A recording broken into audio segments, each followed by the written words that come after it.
भक्ति भजन दुर्गा मैया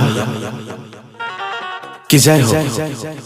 डीजे बोलो शेरावाली की जय।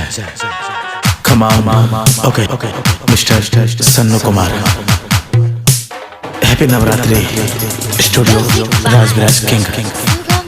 जय मां भगवती, जय मां दुर्गा, जय महाकाल। मैया के पूजा कर बैठी जब बजा के, ठुमका लगबे सबके नचबे, ठुमका लगबे सबके नचबे। मैया के चरण में माथा झुका के मैया के पूजा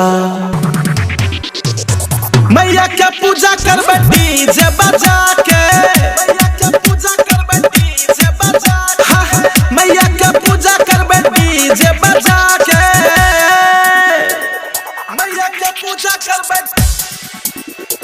डीजे बजा के।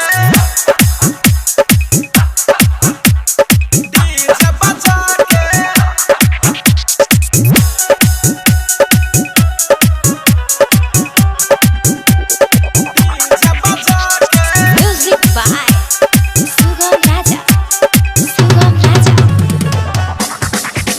हाँ, दिल में छे सबके भक्ति के लहरिया, नाचे छे बांध के लाल चुनरिया, नाचे छे बांध के लाल चुनरिया। हाँ, दिल में छे सबके भक्ति के लहरिया, नाचे छे बांध के लाल चुनरिया। ई दिन जे बीत जते अवसर नहीं फेर अते, मैया के दर्शन फेरो साल भर के बाद हेतै। मैया के दर्शन फेरो साल भर के बाद हेतै। ई दिन जे बीत जते अवसर नहीं फेर अते, मैया के दर्शन फेरो साल भर के बाद हेतै। फेसबुक पर छोड़ देब वीडियो बना के मैया के पूजा कर बैठी जब बजा के। हाँ, मैया के पूजा कर बैठी जब बजा के, मैया के पूजा कर बैठी जब बजा के,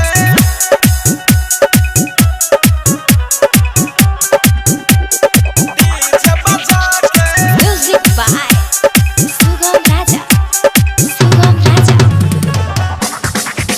हो खुशी से करबे मैया के जगराता, कृपा बनन रहते शेरावाली माता, कृपा बनन रहते शेरावाली माता। हाय खुशी से करबे मैया के जगराता, कृपा बनन रहते शेरावाली माता। सन्नू न बाल कौशल बोले जय माता हर पल, डीजे के बेस बढ़े छे बगवा हंसै छे खल खल, डीजे के बेस बढ़े छे बगवा हंसै छे खल खल। हो सन्नू न बाल कौशल बोले जय माता हर पल, डीजे के बेस बढ़े छे बगवा हंसै छे खल खल। आरती उतरबे घिउ के दीप जरा के मैया के पूजा